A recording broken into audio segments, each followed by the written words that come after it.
Durare 5 minuti, 10 minuti? 5 minuti. Ecco, allora fammi le domande brevi, io rispondo breve. Perfetto. Così. Allora, è un onore avere qui al nostro hot corner Giancarlo Giannini, presidente di giuria del Festival della Commedia Monte Carlo. Allora, quanto è difficile fare il presidente di giuria, innanzitutto? Ma generalmente quando l'ho fatto avevo sempre in camera mia come te le cose. Una volta c'erano i DVD e te li vedevi con calma, li potevi vedere. Qui devi andare proprio al cinema. Dunque, se ti posso dire, saranno 5-6 anni che non entro dentro una sala cinematografica. Ti fa piacere? A me sì. Perché tra la pandemia e le cose era la prima volta che entravo in una sala cinematografica dopo vedere su grande schermo, come si dovrebbe vedere il cinema. Dopo quanti anni? Ho detto 5-6 anni forse. E che effetto l'ha fatto? Bello. Ma sai, io davo retta a Fellini che 40 anni fa mi ha detto, quando giravamo, io andavo sempre di notte, mi chiamava il pipistrello della notte, e andavo lì e dicevo, oh vabbè, bello il cinema. Quale cinema? Il cinema è morto 35 anni fa, mi diceva questo. Come è morto? Tu lo stai facendo, io lo faccio.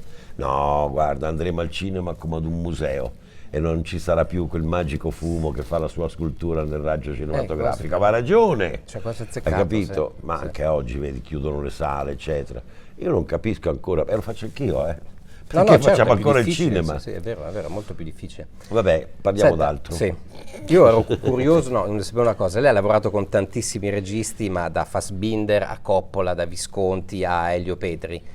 A Ridley Scott, a Richard Brooks, guarda, potrei nominare tantissimi. Esatto, e non abbiamo citato guarda, io sono un elettronico, non si tengono così i film. Lo so, questo è vero, perché però prima di essere un attore io sono un elettronico, ho dei quindi brevetti ha anche. Orrore davanti a questa roba qua. Orrore, pensa, ma oggi vedi, questo orrore lo trovi anche negli studi.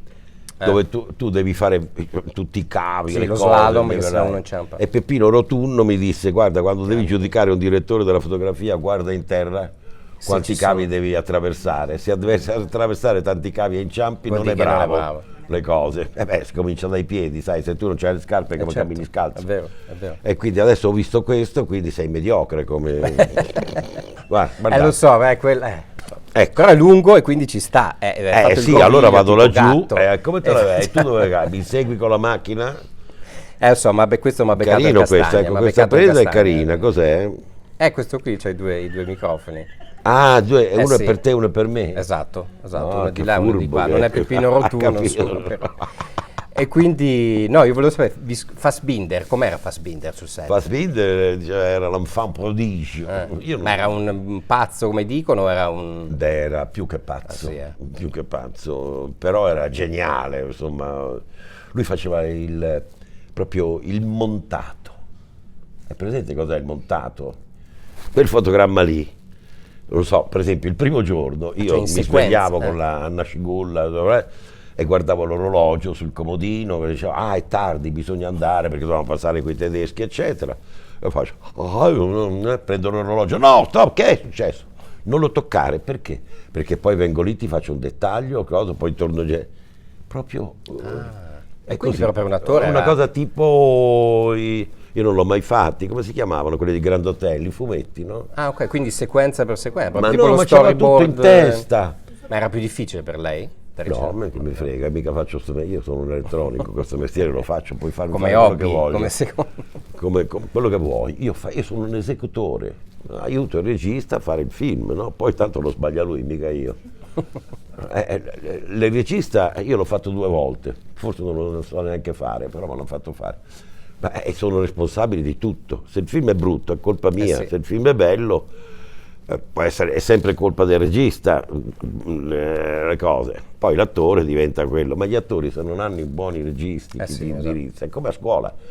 Se non ti insegnano a fare la A, la B, le cose così, e ripeti, poi non diventi uno scrittore. No, tu non sei uno scrittore. No, potevi anche sbagliare le lettere, le cose, hai capito? E devi avere sempre degli insegnanti. Ma il migliore che ha avuto qual è stato? A parte la Muller? Guarda, io purtroppo sono stato viziato,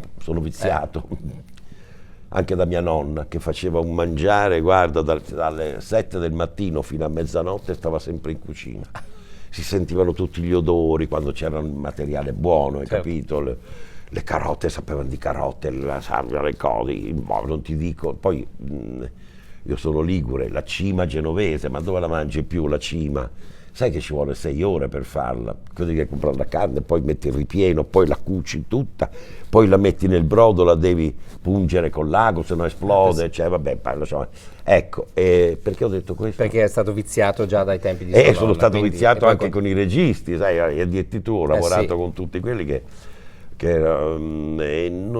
poi i tempi erano diversi, erano veloci, eccetera, però Robert Muller ovviamente è stata quella che mi ha inventato, ma sai, noi lavoravamo anche sulle sceneggiature insieme fino alle 5, alle 6 del mattino, lei leggeva, io le leggevo, eccetera, poi al montaggio si montavano le pizze, poi io me le prendevo, dice vedi Giancarlo adesso dimmi i tuoi appunti, cioè c'era uno scambio straordinario, l'uso della fantasia di questo mestiere che poi è, lo ripeto sempre, è un gioco per l'attore, come si dice? Jouer, to play, in tedesco lo sai, tu che sai Spielen. Tu sai tedesco.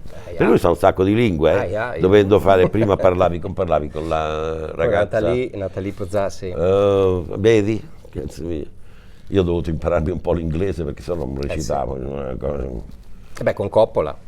Con Coppola, ma non solo con lui, con tutti quelli che ho fatto con gli americani. Coppola e New York Stories erano New York Stories, New York Stories, sì, carino. Bellissimo. Pensa che lui mi chiamò una volta per fare New York Stories e io avevo firmato un contratto con Monicelli per fare Il male oscuro. E quindi dico no, non posso venire a fare il film, così, accidente, così. Poi il giorno dopo Monicelli ebbe un incidente di macchina, si ruppe tutto, cose così. Quindi gli mandato il film. Quindi ha richiamato Coppola? No, prima ancora che io sapessi che era all'ospedale Monicelli, lo stesso giorno dice Monicelli non può lavorare, quindi con me, no? E quindi ho preso un aereo e sono andato, ho fatto questo, ma divertente, poi Coppola è straordinario. Faceva dei ragù napoletani, guarda, 6 ore, bravissimo, simpaticissimo, bravissimo regista. Poi lui pensa che Coppola quando ho fatto New York Stories era l'89, no? Era fine anni 80. Sì, no, ma non mi parlare del passato, tanto non mi frega niente del passato. Comunque, tanti anni fa, e lui c'aveva Storaro, e noi facevamo le prove, no? E Storaro riprendeva una macchinetta video, no? Poi Coppola se le guardava, lui era chiuso dentro una cellula, non so, come si chiama, un caravan, con tutte le cose. Poi arrivava sempre con un televisore sotto braccio, guarda tu devi fare così, devi fare così. E lui una sera a cena gli disse ma tu come fai? Dice guarda io mica so fare il cinema. Coppola, come non sai fare il cinema? E aveva già fatto il Padrino, aveva già fatto tutto. Le cose, non so fare il cinema, quindi io è meglio che mi vedo prima, poi mi immagino e creo l'immagine, un genio, che se ti dice così, dice ma che grande lezione di umiltà. Hai bevuto, gli dicono cose. E invece era proprio così che dice guardava tutte queste immagini e poi riusciva con le gire della Storaro poi le lui fece anche quel film che non andò bene. Qual era prima? Tucker, Un uomo e il suo sogno, quello con Jeff Bridges, che era immediatamente quello prima. con quello con Tom Waits, Un con sogno lungo un giorno. la figlia di Cosoli, come si chiama? Bruce Dern, no. No, Diane Lane, Un sogno lungo un giorno, forse, no. Un sogno lungo un giorno. Quello con Tom Waits pure, sì, che fu un flop clamoroso. Che lui fece fare, prima tutto un doppiaggio delle battute. Poi fece fare dei cartoni animati che dicevano le cose. Ma a me piace così perché il lavoro del cinema si fa in tantissimi modi. E niente, pensa che Coppola dice io non so fare le immagini, ma se sei matto, le cose. Io dico, ma scusa, io poi avevo dato il titolo a un suo film con quelli 2 in bianco e nero, cosa ha fatto lui? Bellissimo. Rusty il selvaggio. Certo, ti ho dato io il titolo. Con Mickey Rourke e Matt Dillon, bellissimo. Sì, Matt Dillon. Dice ma come hai fatto a fare quel film? Io però l'ho studiato proprio quel film perché mi piaceva capire come l'aveva montato, perché guarda ed è un montaggio assolutamente astratto, bellissimo, con l'unica macchia di rosso ma del pesce. Come hai fatto quel film? Ci sono delle regole, no? Mai la cosa, la linea non devi superare, campo contro campo. Dice guarda, non ho mai pensato alle regole del cinema, andavo lì, tutto ciò che mi colpiva l'occhio, lo riprendevo. pensa un po' così. E poi si è fatto il montaggio, le cose, un genio. Ma per quello sono stato viziato, perché ho lavorato con dei geni, hai capito? Che non stavano lì tanto a... io quando lavori con i giovani ti dicono facciamo questo film, andiamo a Cannes, andiamo a Venezia, dico no aspetta guarda divertiti a farlo, non pensare delle cose così. Loro invece sono straordinari, sono tutti i grandi registi, sono tutti semplicissimi. Se ti scelgono vuol dire che ti conoscono, no? Hanno visto i tuoi film, non è che ti dicono tante cose. Anche Ridley Scott con guarda che sta durando di più. Sta durando tantissimo, ma poi quel filo, quella del filo e allora vabbè, Ridley Scott venne in Italia per trovare questo italiano che ho fatto io poi, ma non lo trovò perché lo voleva più giovane, così. Allora mi telefona De Laurentiis, dice guarda voglio che lo faccia tu, infatti vai lì, mettiti un po' di nero nei capelli, digli 2 parole in inglese, fammi un provino. Io sono andato ho fatto un provino ridicolo, ce l'ho, è divertentissimo, perché io pensavo che tanto non c'è da perdere. Sai, De Laurentiis era un pazzo, anche lui, De Laurentiis quello vero. Sì. Allora mi sono messo lì e dice vuoi vedere come fumo, guarda. Il mio profilo, vuoi vedere come mi tolgo la giacca così? E ce l'ha il provino? Ce l'ha ancora il provino? Sì, ce l'ho, perché è da ridere. E poi insomma mi prendevo in giro, no? Le cose. Vuoi vedere come parlo inglese? Sapevo delle battute di Shakespeare. What's in the name that which call a rose by any other name this middle sweet? E questo è l'inglese mio. Vuoi che faccia ancora qualcosa? Who cares? Tu sei un genio, io sono un genio, ho finito. Questa è la cosa. La frase, io ero genius, I'm a genius, era diventata la frase del film. Perché lui, a differenza di Fassbinder che faceva proprio il montato, lui piazzava 3 macchine e faceva tutta la scena. Un take solo. Poi mi diceva, vuoi rifare la cosa? Dico no, io ero genius, tu eri genius, un cares, go on. È tutto così, ma quelli sono bravi di registi. No? E Opix mi diceva, vedi, i bravi registi, a differenza degli altri, sono quelli che quando hai fatto tutta la scena ti dicono rifammela, stringila un po' o allargala un po', basta. Non ti dicono altro. Giancarlo Giannini all'Hot Corner, grazie. Adesso vado a mettere a posto i figli. No, voglio continuare. Io volevo parlare di Elio Petri, io ho Elio Petri. Elio Petri. Perché buone notizie, Elio Petri. E poi Elio Petri... Io l'ho prodotto io il film. Sì? Non c'aveva la lira lui. Poi c'è anche il suo nome. No, perché io dovevo fare con Elio Petri un film molto tempo fa che si chiamava Il fascistibile, da un romanzo italiano. Cioè un ragazzo che si vendica perché insomma viene così. Non si è mai fatto. Poi con lui dovevo fare un altro film scritto dal grande scrittore che ha fatto L'Arancia Meccanica, come si chiama quell'inglese? Anthony Burgess. Anthony Burgess, che viveva in Italia, sai, lui aveva scritto una bellissima sceneggiatura e anche quello non si è riusciti a farlo. Poi successe, si dice successe, successe. È succeduto, successo in Italia, che ti ricordi fermarono tutte le produzioni perché non c'era, ma tu eri troppo giovane, perché non potevi mettere titoli stranieri, cose così, eccetera, e si fermarono tutti come protesta. Venne a casa da me Petri e mi lesse, voglio fare questo film, buone notizie, eccetera. Io lessi la sceneggiatura, imbrogliai un po' con i produttori, perché nessuno si erano fermati, io volevo invece cominciare a fare un film con lui. E abbiamo fatto questo Buone Notizie. E che tra l'altro lui veniva da indagini, da classe operaia. Grande regista, anche lui. Erano suoi. Molto, insomma, ho lavorato con i grandi, con Lina, vabbè, non te lo dico, con Visconti lo stesso. Ma vabbè. No, mi viene in mente quello del Chuck solo, no? Perché in genere il primo Chuck è sempre quello più fantasioso. Mi viene in mente Marlon Brando quando io l'ho incontrato Marlon Brando insieme a Coppola. Ah sì? Sì, vabbè, troppo lunga la storia, però quella dopo lo incontrai in mezzo alla strada, lui aveva visto un mio film, ma non mi faccio cosa, non ti dico. Beh, com'era era Marlon Brando quello degli anni 80? Era Marlon Brando. No, ma negli anni 80? Certo, Marlon Brando, il grande Marlon Brando, quello che aveva dico quello di Un'arida stagione bianca, era il periodo che quello che aveva fatto anche Apocalypse Now. Certo, sai come ha fatto il padrino Marlon Brando? Me l'ha spiegato Coppola. Nessuno lo voleva perché era poison, no? In America quando sei sì, poison sei veleno. Allora Coppola gli mise 2 patate in bocca, gli fece fare un provino, lo portò alla Paramount, credo la più grossa società, gli dice guardate questo attore, questo è bravo, dice questo è Marlon Brando, hai capito? Ma perché ho parlato di che l'ho incontrato una volta in mezzo alla strada, lui aveva visto dei miei film, eccetera, non racconto i precedenti, allora di fretta a Central Park. Andava in albergo, Coppola aveva una sua nell'albergo, Sharon Edel, non mi ricordo come si chiamava, e lo fermo, escono dalla cosa e dico finalmente ci conosciamo, lui mi aveva visto nei film e gli ho detto qual è il tuo segreto? E lui si volta non leggere il copione e se ne va. Ed era così, ma Mastroianni lo stesso.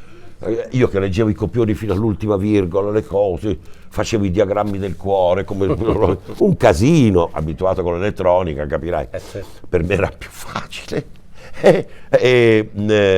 Anche a Mastroianni, quando io giravo con Catherine Deneuve, lui stava venuto a trovarci sul set, io stavo girando con Bolognini, insomma un film con la Deneuve, e c'era Marcello. Non ero contento di quello che faceva Bolognini, perché Bolognini, che stava sempre in macchina, poi c'era anche, stava sempre in macchina, ci faccio un bel primo piano, no? Una cosa così.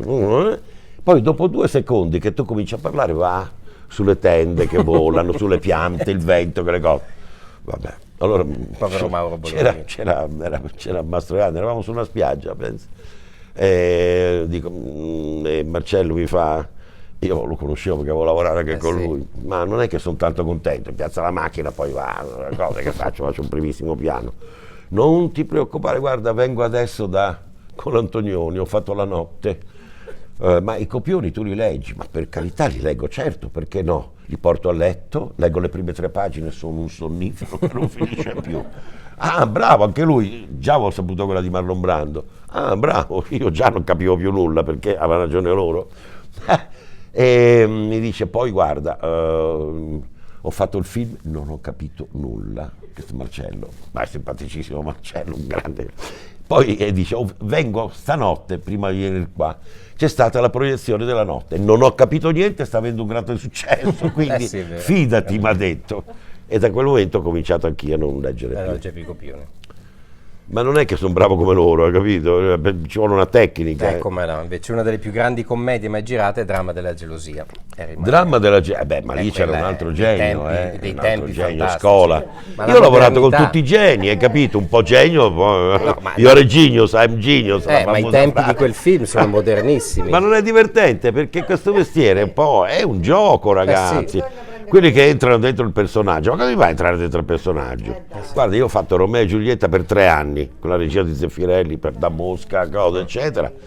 Le Giuliette sono cambiate, c'erano anche di carine, ti potevi anche innamorare di lei, no? E quindi proprio entrare dentro il personaggio, se la mia mano di indegno per tutto l'amore, no? Ma quando, e lì potevi anche essere stanislaschiano, come si dice, ma quando tu prendi il veleno e stai un quarto d'ora così, arriva il principe, la cosa, c'hai lei che ti pesa perché è morta anche lei con la cosa, così, cosa fai lì? Come fai a entrare dentro il personaggio? Insomma, è entrato dentro un morto, te lo immagini. Allora se fingi lì, fingi tutto, è molto più divertente. Ma così era Orson Welles, così era Laurence Olivier, vabbè. Monty Clift e via dicendo. Invece ancora adesso dici, c'ho ancora il personaggio addosso, sono 2 mesi che l'ho finito. Io lo finisco il primo giorno che l'ho cominciato, penso che la lascia là, basta. Già mi annoio. Allora vado a mettere a posto il filo. Giancarlo Giannini, metti a posto il filo, mi raccomando, non ne fare più le interviste così, magari trovi un elettronico più puntiglioso di me.